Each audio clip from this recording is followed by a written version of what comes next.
বিরুদ্ধে legal notice পাঠিয়েছেন এবং কি কারণে লিগ্যাল নোটিশ পাঠিয়েছেন?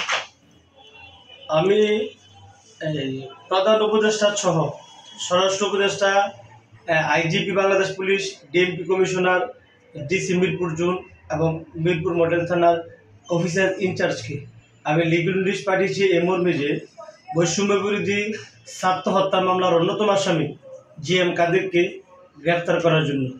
এর কারণ হলো স্বৈরাচারের অন্যতম দোষর এই জাতীয় পার্টি এবং শেখ হাসিনা একই সূত্রে গাথা। আপনারা জানেন যে 2014 সালের নির্বাচন, 18 সাল এবং সর্বশেষ 2024 সালে যে নির্বাচন হয়েছে, এই নির্বাচনটি মূলত জাতীয় পার্টি জিএম কাদেরদের কাঁধে ভর করে সেই স্বৈরাচারী শেখ হাসিনা এই পাতানো নির্বাচনগুলো করেছে এবং রাষ্ট্রের হাজার হাজার কোটি টাকা নষ্ট করেছে। এই জন্য জিএম কাদের এবং জাতীয় পার্টি সমানভাবে দায়ী।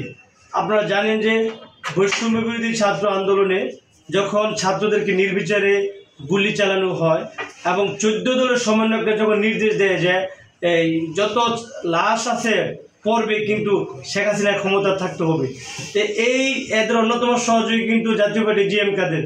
14 দলের নেতারা গ্রেফতার হলেও জিএম কাদের কিন্তু বহাল তবিয়তে আছেন, প্রকাশ্যে ঘুরছেন এবং রাষ্ট্রবিরোধী বক্তব্য দিচ্ছেন। প্রধান উপদেষ্টাকে এবং তার অন্তর্বর্তীকালীন সরকারকে কটাক্ষ করে সাংবাদিক সম্মেলনে প্রকাশ্যে এসে জিএম কাদের বলেছে ঐক্যর নামে অনৈক্য সৃষ্টি করছে। আওয়ামী লীগ এবং জাতীয় পার্টি নাকি 50% সমর্থক আছে, এই সমর্থকদের বাইরে রেখে কোনো ঐক্য হবে না।